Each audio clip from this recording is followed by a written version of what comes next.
Apa jadinya kalau orang yang paling kamu percaya ternyata menyembunyikan sesuatu yang besar darimu? Your attention, please. Halo teman-teman, selamat datang di Bahas Film Kilat, tempat recap film misteri paling cepat dan paling jelas. Hari ini kita bahas Intrusion, film Netflix tahun 2021 yang kelihatannya tenang, tapi penuh ketakutan, rahasia, dan kecurigaan sampai menit terakhir. Yuk langsung mulai. Mira adalah seorang psikolog dan penyintas kanker. Setelah melewati masa-masa paling gelap dalam hidupnya, ia dan suaminya Henry, seorang arsitek, baru pindah ke rumah baru yang besar dan terpencil. Rumah itu dirancang sendiri oleh Henry. Mereka udah menikah selama 12 tahun, dan Henry selalu jadi sosok yang setia dan perhatian. Setidaknya itu yang Mira percaya. Hari itu, Mira dan Henry pergi dinner quality time berdua. Mereka tinggalin HP mereka di rumah. Di restoran, mereka terlihat bahagia. Mereka juga senang akhirnya rumah impian mereka udah beres. Dan mereka siap bikin housewarming party. Tapi sesampainya di rumah, mereka lihat jejak sepatu. Bahkan ruang TV dan ruang kerja udah diacak-acak. HP dan laptop mereka hilang. Malam itu juga mereka langsung lapor ke polisi. Malam hari berikutnya, tiba-tiba listrik rumah mati. Ketika Henry lagi ngecek generator, Mira tiba-tiba diserang oleh penjahat di kamarnya. Tangan dan kakinya diikat dan mulutnya dilem. Untung Henry segera datang dan bantuin Mira. Lalu mereka turun ke bawah, terlihat ada 3 penyusup di dalam rumah. Perlahan Henry ambil sesuatu dari dalam tanaman. Ternyata, pistol. Si Mira sampai bingung liatnya. Mira berhasil melarikan diri lewat balkon, tapi Henry ketangkep oleh penjahat itu. Kemudian suara tembakan terdengar. Mira digonggong anjing di mobil, dan setelah itu dia lihat satu penjahat ditembak oleh Henry di depan matanya. Keesokan harinya, Henry dan Mira sarapan di kafe. Mira terlihat kecewa dan kesel karena Henry menyembunyikan soal pistol dari dia selama ini. Di kafe itu mereka janji ketemu dengan polisi. Polisi menginformasikan bahwa 2 penyusup yang tertembak sudah meninggal, dan 1 penyusup lainnya sedang kritis di ICU. Polisi memberikan foto dan data penyusup. Mereka berasal dari daerah Eagle Point, dan ia mencurigai kalau kasus perampokan ini berkaitan dengan hilangnya seorang gadis di kota kecil itu, karena nama keluarga mereka sama. Kok bisa ya? Sejak kejadian itu, Mira semakin terguncang. Sementara Henry terlihat tenang banget, padahal dia habis bunuh orang. Dia justru sibuk merapikan kehidupan mereka kembali seperti biasa. Bahkan mempersiapkan untuk housewarming party. Kok masih kepikiran buat housewarming?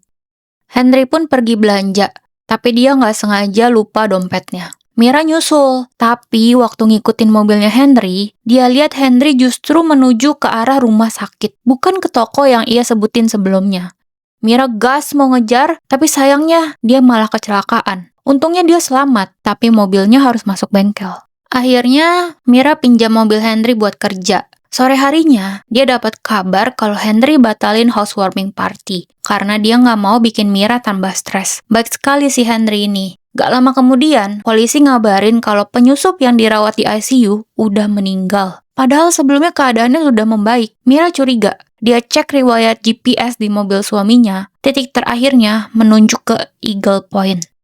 Sesampainya di sana, Mira masuk ke sebuah rumah kecil. Dia lihat ada foto-foto, dan gak sengaja dia nemu sebuah amplop yang menunjukkan perusahaan tempat Henry bekerja. Dan kemudian dia lihat sebuah paket isi handycam di dalam kotak pos. Saat ia mau pergi, seorang pria misterius muncul. Dia minta Mira stop datang ke sini. Pria itu mengaku sudah melihat mobil Mira ke sini beberapa hari lalu. Padahal Mira baru hari ini ke daerah ini. Bahkan handycam dirusakin sama pria itu. Mira ketakutan dan langsung pulang.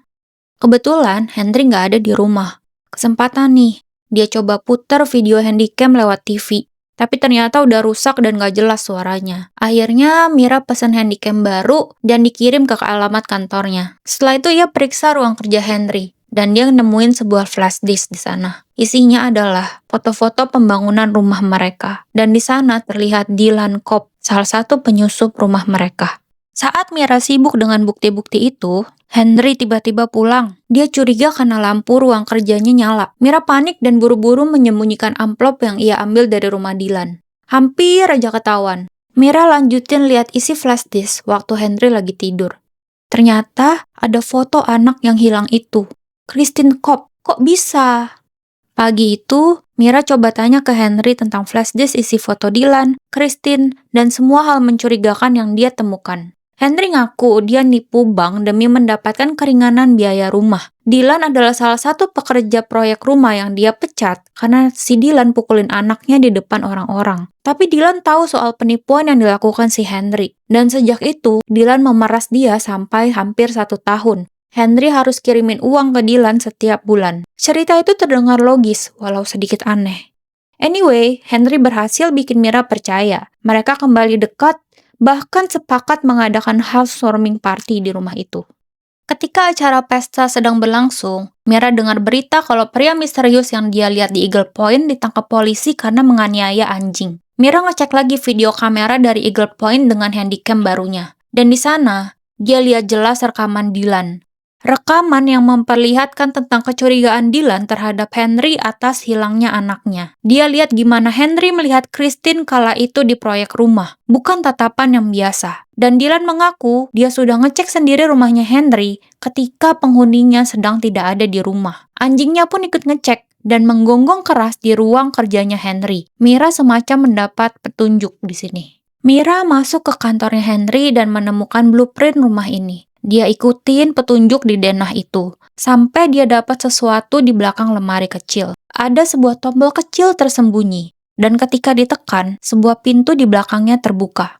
Mira kemudian masuk ke sana, dan ternyata di dalamnya ada pintu lagi, dan itu adalah pintu menuju ruang bawah tanah. Dia turun, lampu demi lampu dia nyalakan, dan di ujung ruangan ada Christine. Christine masih hidup dan terikat di kursi. Mira terkejut, Christine pun kaget, bahkan goyang-goyangin tangannya. Ternyata, ini yang bikin suara pipa kedengaran sampai atas selama ini. Tiba-tiba Henry muncul dari belakang. Wajahnya tenang, suaranya halus, hampir seperti ia sedang menjelaskan sesuatu yang masuk akal. Ia menyamakan penyakit obsesinya dengan kanker Mira. Rasa atau obsesi ini datang sendiri ke badannya seperti kanker. Waktu Mira coba telepon 911, Henry nyerang dan ngiket dia. Kemudian dia naik ke atas dengan hidung berdarah. Dia bilang dia kejedot waktu naruh Mira ke tempat tidur. Dia bohong ke tamu-tamu itu. Pesta pun diselesaikan lebih cepat dari rencana. Di ruang bawah tanah, Mira berusaha melepas ikatannya. Christine menjelaskan bahwa dia nggak inget apapun yang terjadi. Ketika dia bangun, dia sudah dalam keadaan seperti ini. Dan Henry sering duduk di depannya berjam-jam sambil berkata satu kalimat yang menyeramkan. Aku akan menentukan kapan. Henry terobsesi untuk punya power atas orang lain. Dengan segala upaya, Mira berhasil melepaskan tali di tangannya. Lalu dia bantu Christine buat lepas sabuk yang mengekangnya. Tak lama kemudian, Henry balik ke basement. Dia panggil-panggil Mira dengan suara lembut untuk coba mendapatkan kepercayaannya Mira lagi. Tapi Mira dan Christine udah nggak ada. Loh, diam-diam mereka sembunyi di bawah tangga, terus lari naik dan jepit tangannya Henry. Mereka berusaha keluar dari rumah. Tapi Henry dengan segala obsesi dan kecanggihannya, dia kunci semua pintu dengan satu tombol di HP-nya. Luar biasa. Henry kemudian naik ke atas sambil bawa pisau. Dia berceloteh tentang masa ketika Mira sakit, gimana dia rawat Mira setiap hari, tapi Mira lebih pilih Christine daripada orang yang udah berkorban buat dia. Lalu dia berhenti bicara, dan tiba-tiba menangkap Mira yang lagi ngumpet. Dengan kasar dia lempar si Mira sampai kejedot dan pingsan. Christine coba teriak minta pertolongan, tapi rumah itu jauh dari mana-mana. Christine diseret balik ke ruang bawah tanah. Mira sadar beberapa saat kemudian. Dengan sisa tenaga, dia ambil pajangan jam yang ada di sana. Hadiah pertama Henry ketika mereka pertama kali ngedate. Di ruang bawah tanah, Henry hampir mukulin Christine. Mira muncul dari belakang dan dia pukul Henry dengan jam yang tajam itu. Sampai akhirnya, Henry pun tumbang dan mereka bisa melarikan diri dari rumah itu. Rumah itu kemudian dikosongkan dan dijual. Rumah yang seharusnya jadi awal baru, ternyata menyimpan teror, kebohongan, dan obsesi suaminya sendiri. Dan akhirnya, Mira memilih untuk pergi selamanya. Terima kasih udah nonton video ini. Silahkan subscribe ya, supaya nggak ketinggalan video selanjutnya. Sampai ketemu lagi!